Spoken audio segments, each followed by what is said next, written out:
Baik, puji Tuhan.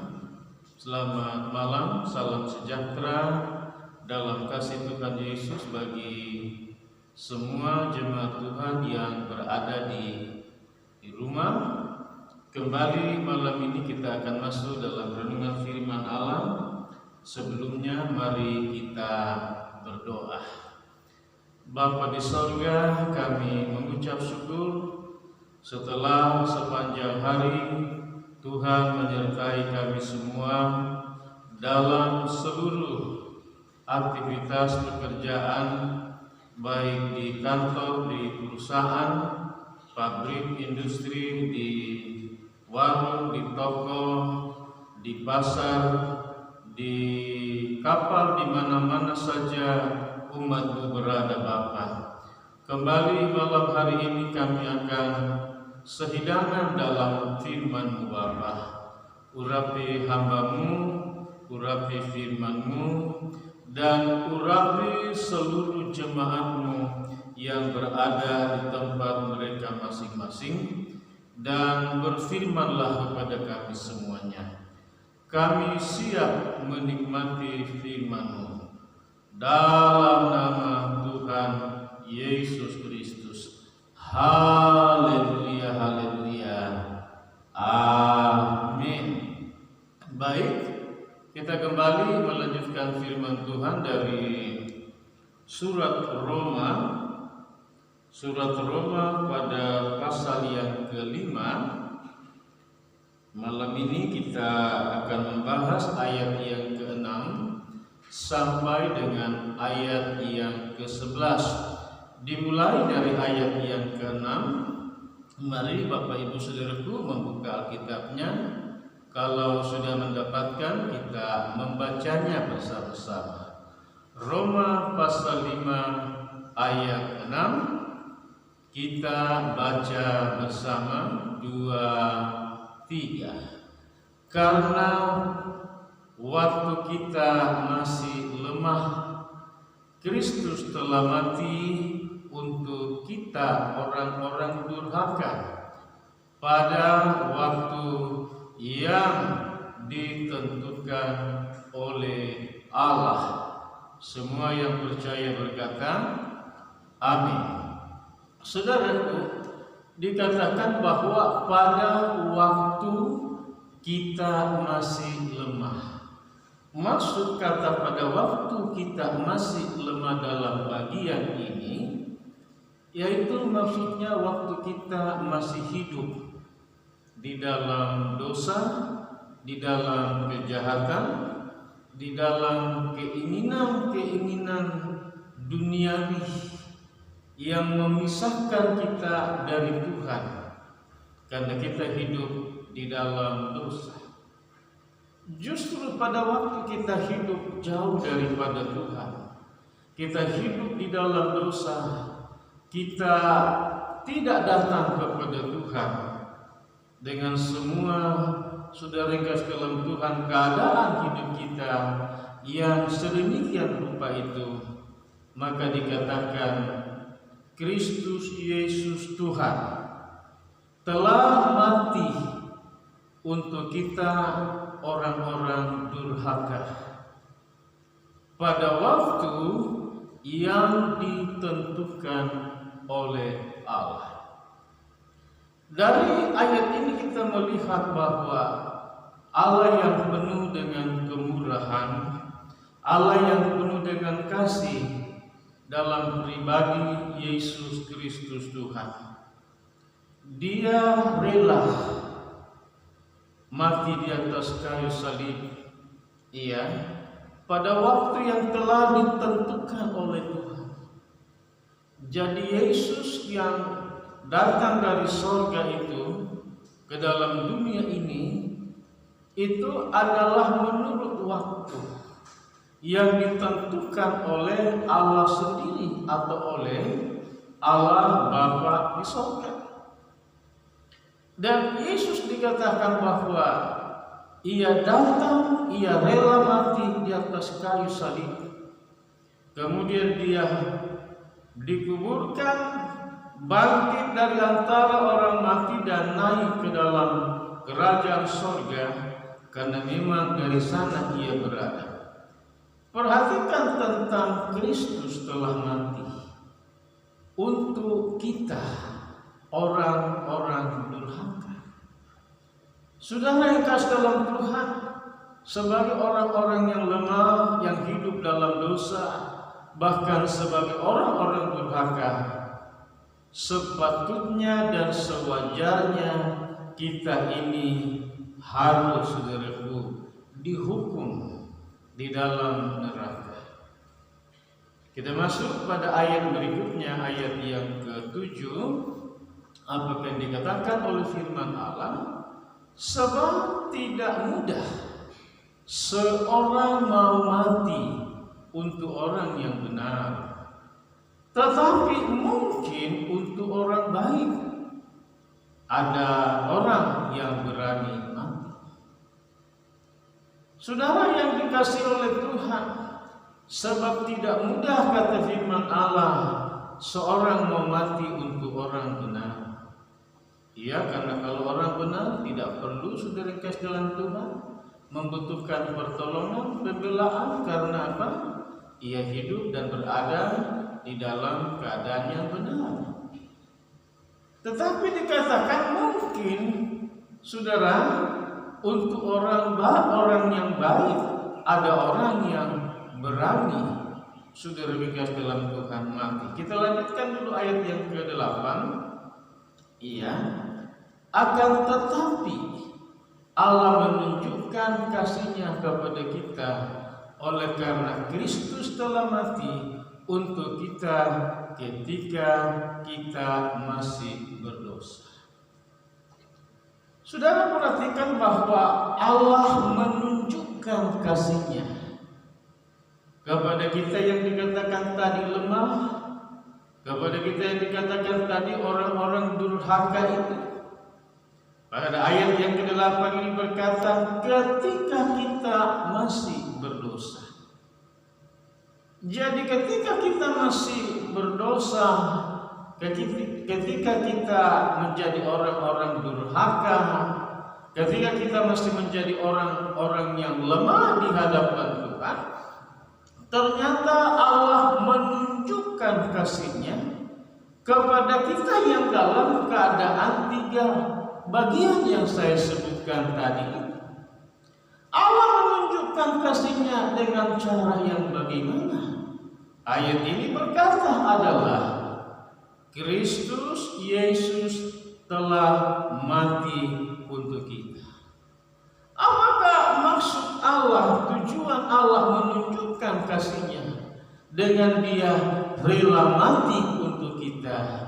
Ayat yang selanjutnya, ayat yang ke-9, lebih-lebih karena kita sekarang telah dibenarkan oleh darah-Nya, kita pasti akan diselamatkan dari murka Allah. Saudaraku, lebih-lebih sekarang ini katanya. Kenapa? Kita telah dibenarkan oleh apa? Oleh darah-Nya. Lalu kita pasti akan diselamatkan dari murka Allah. Saudara yang kekasih dalam Tuhan, tujuan daripada Allah mati di atas kayu salib terjawab dalam ayat yang ke-9 ini, yaitu apa? Kita dibenarkan oleh darah Yesus. Darah Yesuslah yang membenarkan saudara dan saya. Darah Yesuslah yang telah mengampuni, menghapus segala dosa kita, memberi anugerah keselamatan kepada kita. Ayat ini berkata bahwa oleh darah Yesus yang mengampuni kita, yang menyelamatkan kita. Kalimat ini berkata dibenarkan oleh darah Yesus. Maka sebagai orang yang dibenarkan oleh darah kita, dosa kita diampuni, dosa kita dihapuskan oleh Tuhan, ditebus oleh Tuhan melalui darahnya, maka dikatakan kita pasti diselamatkan dari murka Allah. Saudara yang dikasihi oleh Tuhan, hanyalah oleh darah Yesus saudara dan saya, manusia di atas muka bumi ini, dapat dibenarkan oleh Allah. Bukan saja kita dibenarkan oleh darah Yesus itu, tapi kalimat firman selanjutnya berkata, bahkan kita pasti akan diselamatkan dari murka Allah. Saudara, kita bersyukur kepada Tuhan kalau saudara sudah menjadi umat Tuhan, orang percaya kepada Yesus. Oleh karena imanmu kepadanya, saudara dibenarkan oleh darahnya, dan saudara pasti diselamatkan oleh Yesus Tuhan dari murka Allah yang akan datang. Kalau saja ada di antara saudara yang sedang mengikuti pengajaran firman ini, saya minta kepada saudara dalam kasih Tuhan Yesus, supaya saudara datang kepada Tuhan Yesus, percaya kepada Tuhan Yesus. Kenapa? Karena hanya Tuhan Yesus yang telah mati buat saudara. Ketika apa saudara dalam keadaan yang lemah, ketika saudara kasih dalam Tuhan dalam keadaan sebagai orang yang berdosa, saudara berada dalam keadaan yang seharusnya dimurkai Allah dengan murkanya. Tetapi kalau hari ini saudara mendengar firman Allah dan saudara datang kepada pribadi Yesus, maka Yesus yang membenarkan saudara, Yesus yang mengampuni saudara, Yesus yang menyelamatkan saudara oleh darahnya. Cukup saudara percaya, saudara menerima Dia sebagai Tuhan, sebagai juru selamat. Engkau perlu juru selamat dalam hidupmu. Dan siapakah juru selamat itu? Satu-satunya pribadi itu adalah yang berasal dari surga. Siapakah pribadi itu? Adalah Yesus Kristus. Haleluya. Kita masuk pada ayat yang ke-10. Apakah dikatakan? Sebab jikalau kita ketika masih seteru diperdamaikan dengan Allah oleh kematian anaknya, lebih-lebih kita yang sekarang telah diperdamaikan pasti akan diselamatkan oleh hidup. Saudara, dikatakan sebab jikalau kita ketika kita masih menjadi seteru Allah, kita hidup di dalam dosa, kita hidup di dalam kejahatan, kita jauh daripada Allah, bahkan kita memusuhi Tuhan dalam hidup kita, dalam hati kita, dengan perbuatan-perbuatan kita yang jahat itu, yang berdosa itu, yang berbagai-bagai macam bentuknya, saudara. Dikatakan bahwa kita diperdamaikan dengan Allah oleh pribadi yang bernama Yesus Kristus. Dengan cara yang bagaimana?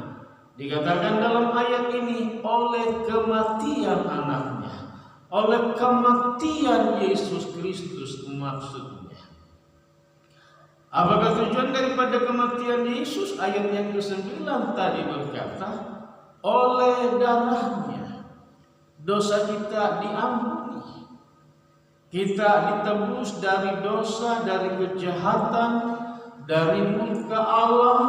Saudara yang kasih dalam Tuhan, iya, karena apa? Karena oleh kematian Yesus dalam ayat yang ke-10 ini, dikatakan lebih-lebih kita yang sekarang telah diperdamaikannya pasti akan diselamatkan oleh hidup.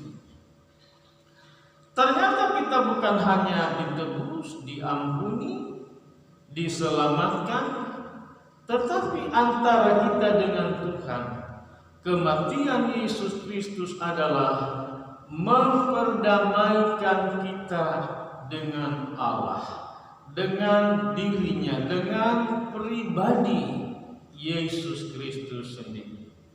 Ini sesuatu yang luar biasa, saudara. Dia mati untuk menyelamatkan kita. Dia mati untuk mendamaikan kita, saudara, dengan Allah, dengan Tuhan yang berada di surga. Maka firman Allah berkata, pasti akan diselamatkan oleh hidupnya. Kata hidupnya itu, Yesus bukan saja mati di atas kayu salib untuk kita orang yang berdosa, tetapi firman Allah berkata, ketika dia dikuburkan, pada hari yang ketiga dia bangkit dari antara orang mati. Dia mengalahkan maut dan kuasa maut itu sendiri. Dia mengalahkan kematian itu. Saudara, yang pertama membuktikan bahwa dia adalah anak Allah yang hidup. Saudara yang dikasihi, para tokoh-tokoh dalam sejarah peradaban manusia maupun dalam sejarah Alkitab, semua orang yang mati saudara-saudara, dan tidak pernah hidup atau bangkit dari kematian sampai hari ini. Tetapi saya mau bilang ada satu pribadi yang bernama Yesus. Setelah dia menebus dosamu oleh kematiannya melalui darahnya, dia pula memperdamaikan kita dengan Allah di surga. Pribadi itu benar, dia telah mati, dia telah dikuburkan, tapi dia bangkit dari antara orang mati. Dia bangkit dari antara orang mati adalah untuk apa? Memberikan kepastian bahwa saudara yang percaya kepadanya, pasti saudara diselamatkan. Bukan mudah-mudahan, bukan pula barangkali, bukan pula moga-moga. Tidak, saudara. Alkitab firman Allah begitu jelas berkata, pasti diselamatkan, saudara yang kasih dalam Tuhan. Yang percaya katakan amin. Kita masuk pada ayat yang terakhir, ayat yang ke-11. Dan bukan hanya itu saja, kita malah bermegah dalam Allah oleh Yesus Kristus Tuhan kita, sebab oleh Dia kita menerima pendamaian itu. Saudara, kita diselamatkan, kita ditebus, kita diampuni, kita dibenarkan, dan kita diberi kepastian keselamatan. Ternyata dikatakan bukan saja itu, tetapi malah kita bermegah dalam Allah oleh Yesus Kristus Tuhan kita, sebab oleh Dia kita menerima pendamaian. Kita telah berdamai dengan Tuhan, dengan Allah. Ini bagi saudara yang sudah ada di dalam Tuhan.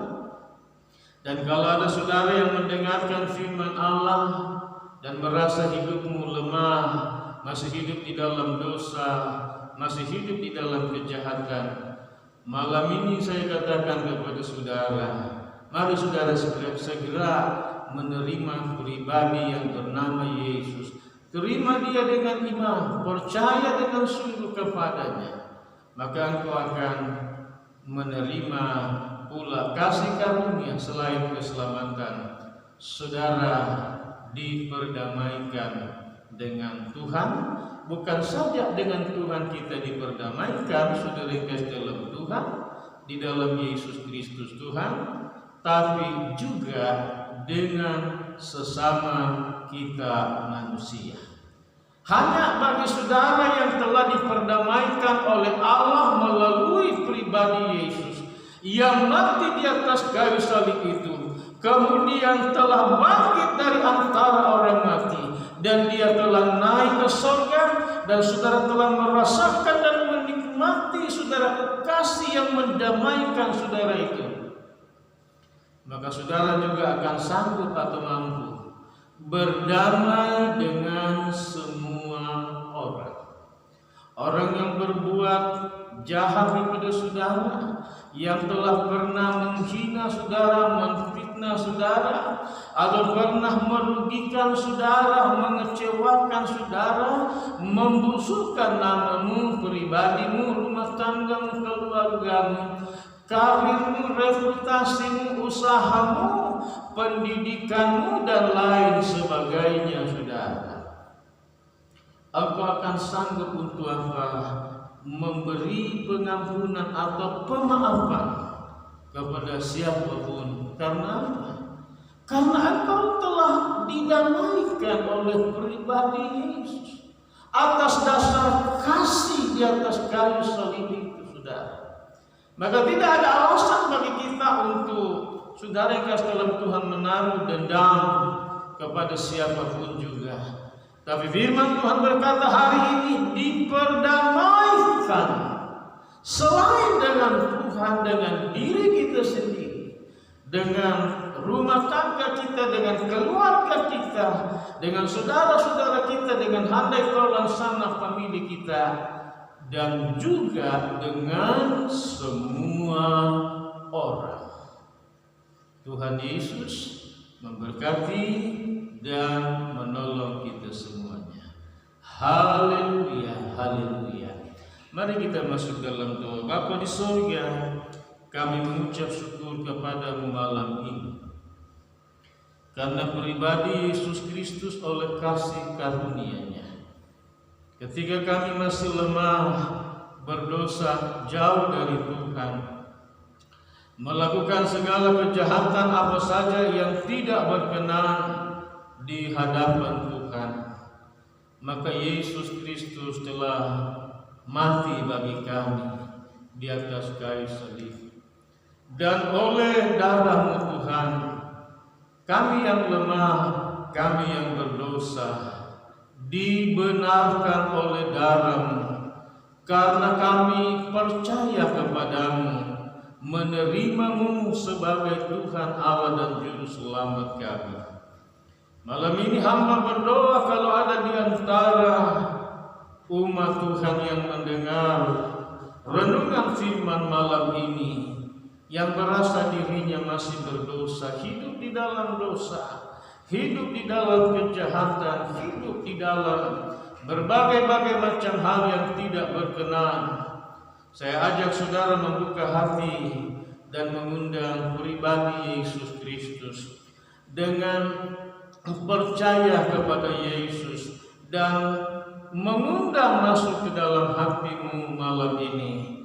Maka Dia akan membenarkan saudara, Dia akan mengampuni saudara. Dan hamba berdoa Bapa di sorga, lawatlah jamahlah setiap pribadi yang demikian di dalam nama Tuhan Yesus Kristus. Kiranya engkau memperoleh, menerima kasih karunia, yaitu dibenarkan oleh Yesus, diselamatkan oleh Yesus, didamaikan dengan Tuhan, didamaikan pula dengan semua orang, dengan siapapun saja, di dalam nama Tuhan Yesus. Jangkaulah dan selamatkanlah mereka Bapa, dalam nama Tuhan Yesus Kristus. Mari Bapa, teguhkan firman-Mu dalam setiap umat-Mu yang mendengar firman-Mu malam ini. Hamba-Mu berhenti bicara, namun Roh-Mu yang kudus menghidupkan setiap kebenaran firman-Mu ini Bapa. Bapa, terima kasih, dalam nama Yesus kami berdoa. Umat Tuhan yang dikasihi Tuhan, mari kita semuanya mengarahkan segenap hati kepada Tuhan. Lalu terimalah segala rahmat berkat daripada Allah Bapa, kasih karunia, cinta kasih sayang Tuhan Yesus, serta persekutuan, kekuatan baru, damai sejahtera, sukacita, penghiburan, dan pengurapan daripada Allah Roh Kudus. Di dalam nama Allah Bapa, Putra dan Roh Kudus, Tuhan Yesus Kristus. Haleluya, haleluya, haleluya. Semua yang percaya dan diberkati oleh Tuhan malam ini berkata amin. Puji Tuhan, Tuhan Yesus memberkati kita semua. Shalom, haleluya, amin.